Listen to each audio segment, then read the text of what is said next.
Bismillahirrahmanirrahim. Assalamualaikum warahmatullahi wabarakatuh. Perkenalkan, nama saya Sabrina Riyadi, NIM D0411811019. Untuk materi sekarang yang akan saya jelaskan itu mengenai sistem tenaga listrik. Sistem tenaga listrik adalah suatu sistem yang menjelaskan suatu proses listrik dari pembangkitan hingga menuju beban yang saling berhubungan untuk melayani kebutuhan tenaga listrik bagi pelanggan sesuai kebutuhan.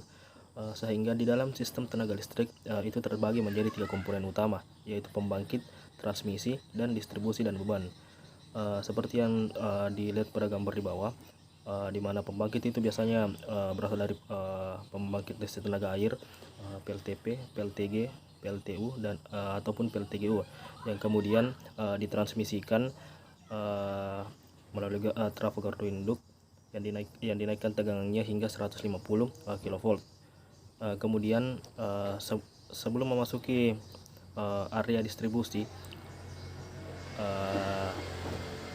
tegangan sebelumnya yang telah dinaikkan akan kembali diturunkan dalam skala 20 kV yang kemudian akan didistribusikan ke rumah tangga ataupun industri. Kemudian untuk pembangkitan, penjelasan mengenai daerah pembangkitan. Pembangkit merupakan suatu proses konversi energi menjadi energi lainnya menjadi energi listrik. Pada dasarnya, listrik dibangkitkan oleh generator yang digerakkan oleh beberapa jenis energi penggerak. Salah satunya adalah air, batu bara, panas bumi, angin, ataupun sebagainya. Pada sistem pembangkitan, level tegangan disesuaikan dengan spesifikasi generator yang digunakan. Biasanya berkisar antara 11 sampai dengan 24 kV. Untuk pembangkit yang berkapasitas lebih besar biasanya menggunakan level tegangan yang lebih tinggi. Tegangan listrik yang dihasilkan di pembangkit, tegangannya akan dinaikkan oleh trafo step up untuk dikirimkan ke sistem interkoneksi transmisi. Berpindah ke bagian transmisi. Transmisi merupakan bagian dari sistem tenaga listrik yang berupa sejumlah konduktor yang dipasang membentang sepanjang jarak antara pusat pembangkit sampai pada pusat beban. Secara ringkas, fungsi dari transmisi adalah menyalurkan tenaga listrik. Pada transmisi diperlukan efisiensi yang tinggi agar daya yang disalurkan tidak banyak hilang, maka dipilih level tegangan yang lebih tinggi untuk disalurkan karena untuk mengurangi rugi-rugi daya. Selain itu, tegangan turun kecil pada saat penyaluran. Pada umumnya level tegangan pada transmisi itu di atas 1 sampai dengan 70 kV. Kemudian pada area distribusi, setelah proses penyaluran dilakukan, maka tegangan kembali diturunkan di gardu induk sesuai kebutuhan untuk didistribusikan ke beban, sehingga jaringan distribusi dalam operasinya tidak bisa dipisahkan dari sisi gardu induk.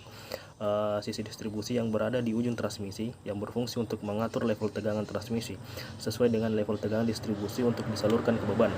Proses dimulai dari tegangan keluaran dari gardu induk di sisi distribusi sebesar 20 kV yang kemudian menuju ke beban konsumen sekitar 20 kV untuk diturunkan oleh trafo pada tiang distribusi untuk konsumen 380 volt atau 220 volt. Namun untuk konsumen tegangan tinggi, tegangan dari transmisi langsung disalurkan melalui baik penghantar gardu induk apabila tegangan sudah sesuai dengan beban konsumen tegangan tinggi. Itu saja tadi penjelasan mengenai sistem tenaga listrik.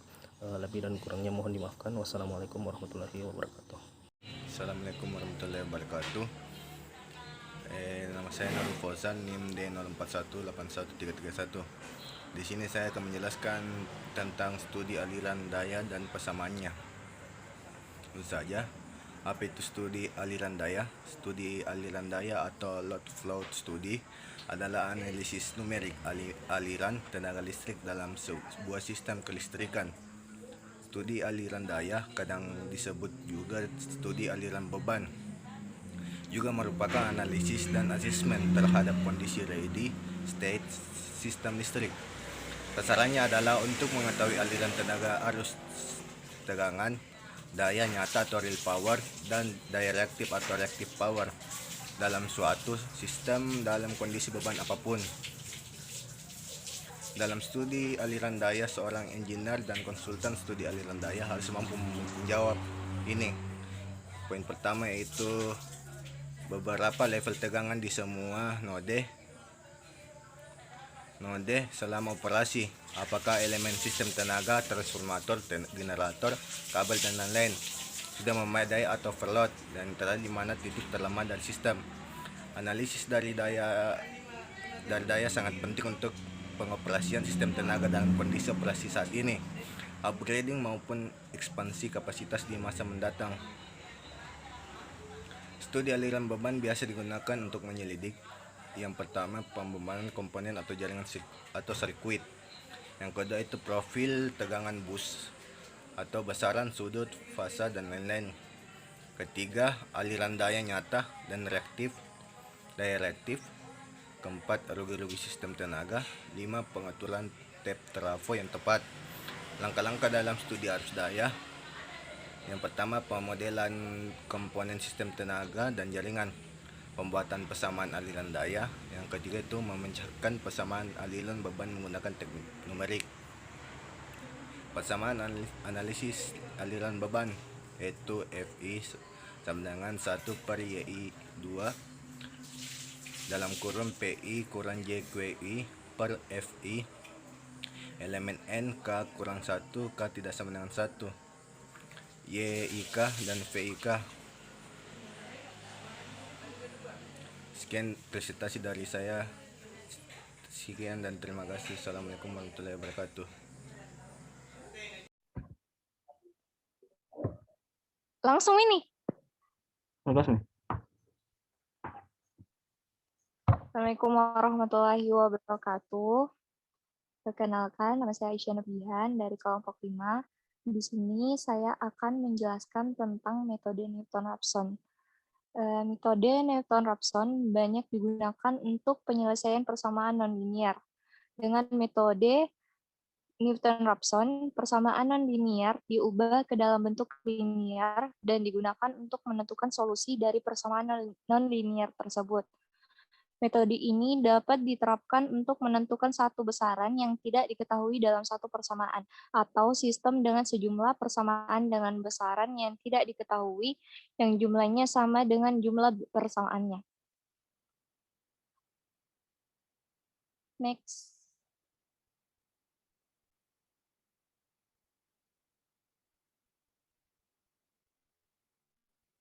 Next.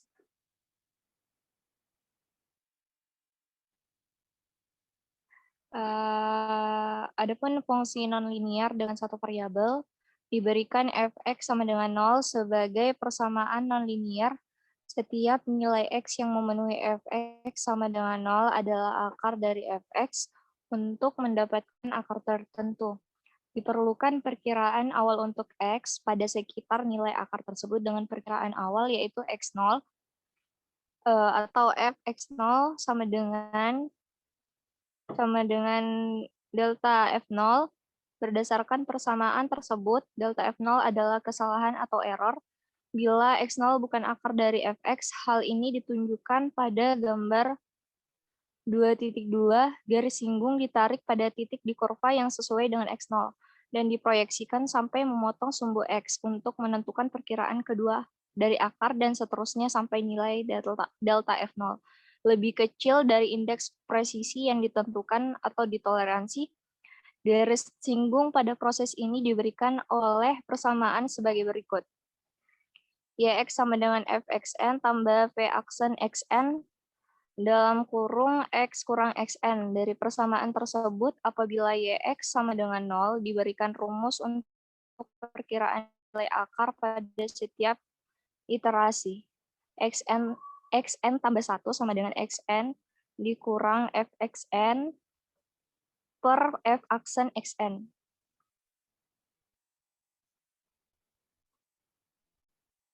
Next. Adapun fungsi nonlinear dengan n variabel, konsep dimensi tunggal dari metode sampai dimensi. Dalam ini diperlukan analogi dimensi dari turunan menggunakan metrik Jacobian. Setiap baris dari n kali Jacobian dari turunan parsial salah satu nonlinear dari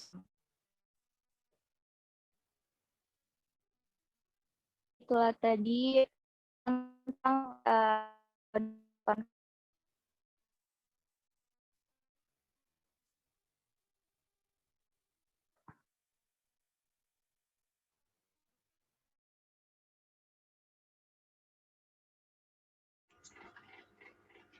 Bismillahirrahmanirrahim. Assalamualaikum warahmatullahi wabarakatuh. Perkenalkan, nama saya Wawan Surahman dengan NIM D0411710008 akan membahas tentang AC Power Flow.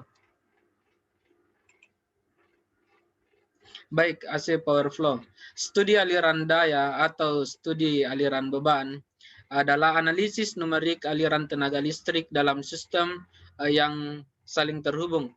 Studi aliran daya biasanya menggunakan notasi yang disederhanakan seperti diagram satu baris dan sistem per unit, dan berfokus pada berbagai aspek parameter daya AC seperti tegangan, sudut tegangan, daya nyata, dan daya reaktif. Ini menganalisis sistem tenaga dalam operasi kondisi normal.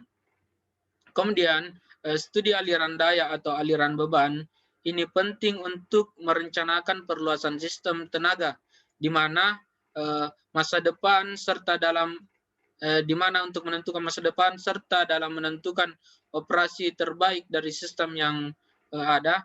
Informasi utama yang diperoleh dari studi aliran daya adalah besarnya sudut fasa tegangan pada setiap busnya, serta daya nyata dan reaktif yang mengalir di setiap saluran.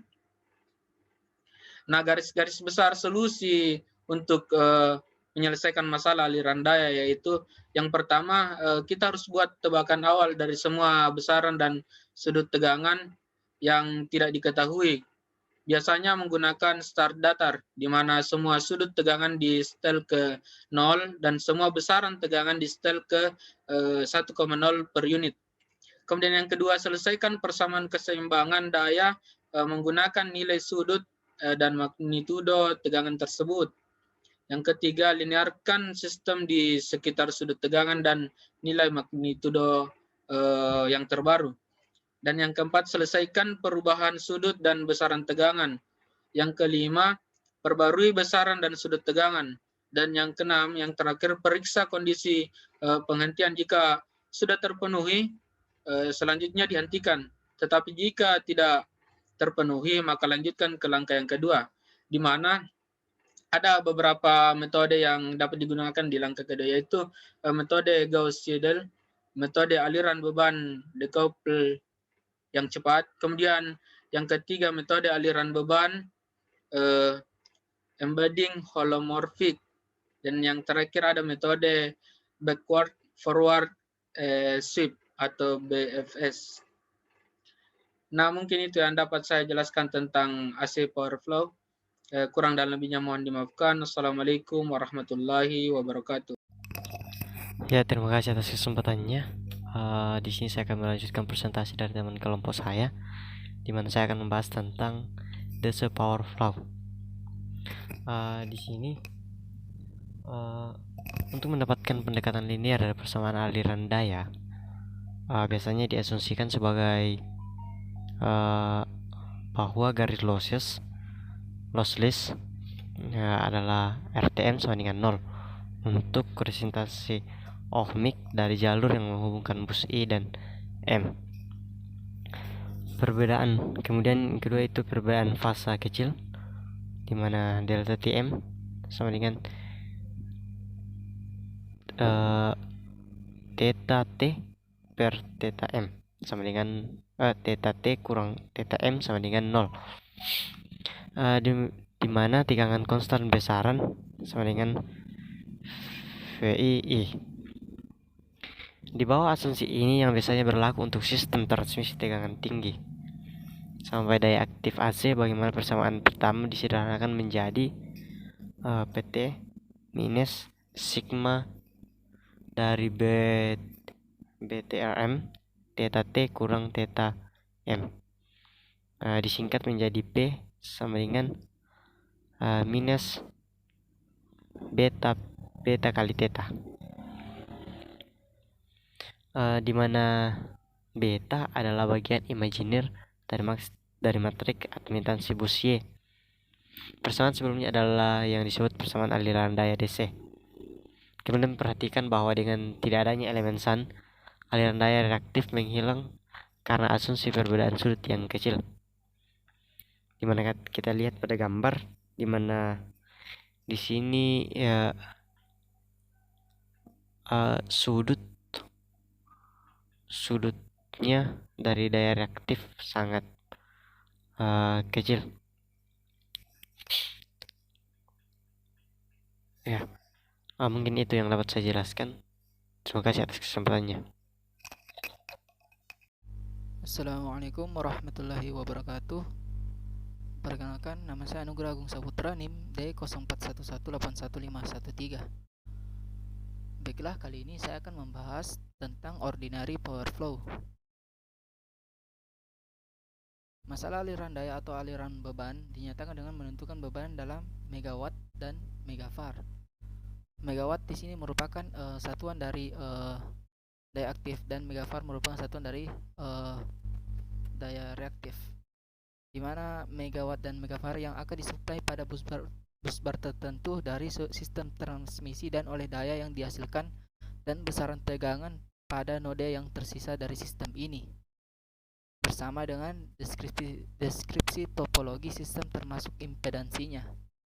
Nah, tujuan dari hal ini kita dapat menentukan nodal kompleks, di mana kita mendapatkan besaran seperti aliran saluran, arus, dan rugi-rugi daya pada sistem tersebut.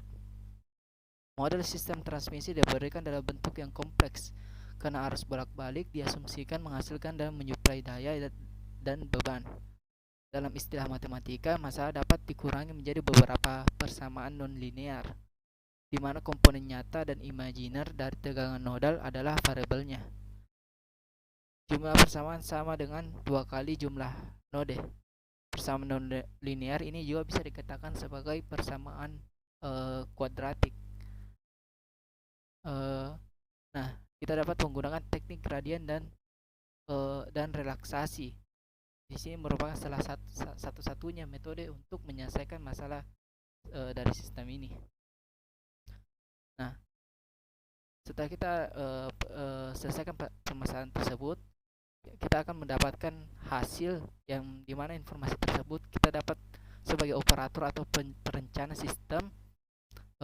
Kita dapat mengetahui di mana saluran dalam sistem yang dibebani, berapa tegangan di berbagai bus, berapa banyak rugi-rugi daya yang dihasilkan, dan di mana saja batas yang dilampaui. Nah, masalah aliran daya adalah salah satu masalah dasar di mana daya beban dan daya generator diberikan atau diperbaiki, ditangani secara efisien di komputer untuk hampir semua sistem. Baiklah, itu dari saya serahkan ke teman saya. Bismillahirrahmanirrahim. Assalamualaikum warahmatullahi wabarakatuh. Perkenalkan, nama saya Ainun Sakrin, NIM D0411811024. Jadi pada kesempatan kali ini saya akan menjelaskan terkait optimal power flow. Jadi tujuan dari OPF ini adalah untuk meminimalkan biaya bahan bakar pembangkit dengan tidak melanggar batas titik aman masing-masing pembangkit. Jadi kita dapat lihat pada persamaan 1 di sini adalah minimize F sama dengan NG sigma T sama dengan 1 F1 PGI. Jadi adapun keterangan masing-masingnya ini kita dapat lihat bahwa F itu adalah biaya bahan bakar. Jadi total biaya bahan bakar. Nah, sementara FI itu adalah biaya bahan bakar pada pembangkit TI. Nah, adapun untuk PGI itu sendiri adalah daya total pembangkitan. Jadi daya total yang dibangkitkan oleh pembangkit. Nah, selanjutnya kita beralih pada persamaan 2 dan 3. Nah, di sini adalah batasan equality yang dijelaskan melalui persamaan keseimbangan daya. Jadi untuk persamaan kedua, di sini terdapat daya aktif. Kemudian pada persamaan ketiga adalah daya reaktif. Jadi untuk persamaan kedua, Ini kita dapat lihat bahwa PGI dikurang PDI sama dengan N sigma J sama dengan 1 mutlak FI, mutlak VI, mutlak PJ, mutlak Y, IJ, cos theta IJ dikurang delta I ditambah dengan delta J. Nah, begitu pula untuk yang ketiga, yang membedakan ini adalah QGI dikurang QDI. Dan untuk sudutnya itu adalah sin. Nah, adapun keterangan pada masing-masing penjelasan ini adalah untuk PGI. PGI itu dia menotasikan daya seperti tadi pada persamaan 1 dia adalah daya total pembangkitan. Sementara PDI itu dia menotasikan daya beban. Nah, kemudian terdapat mutlak VI. Jadi mutlak VI, mutlak PJ itu adalah besarnya magnitudo tegangan untuk bus I dan bus J. Nah, kemudian terdapat mutlak YIJ. Jadi mutlak YIJ itu juga adalah besarnya magnitudo elemen IJ pada bus Y. Jadi Y bus. Kemudian terdapat kosinus theta IJ dikurang delta I ditambah delta J. Jadi untuk theta IJ itu adalah sudut elemen IJ Y bus. Kemudian terdapat ini terdapat delta I. Jadi delta itu adalah sudut magnitudo tegangan untuk bus I. Kemudian begitu pula pada delta J juga adalah sudut magnitudo tegangan pada bus J. Begitu pula pada persamaan ketiga di sini terdapat QGI dikurang QDT. Ini masing-masing adalah total pembangkitan, daya pembangkitan reaktif, daya reaktif pembangkitan, dan kemudian QDT itu adalah beban ya, dari daya reaktif di sisi beban. Jadi ya seperti itu. Juga persamaan ketiga itu yang membedakan adalah terdapat sinus bukan kosinus. Jadi adapun untuk T-nya itu sama dengan 1 sampai ke N. Nah, perlu kita ketahui bahwa batasan inequality pada sistem itu dia terbagi menjadi 2. Ada batasan pembangkit dan juga ada batasan keamanan yang meliputi batasan magnitudo tegangan dari bus beban. Seperti itu.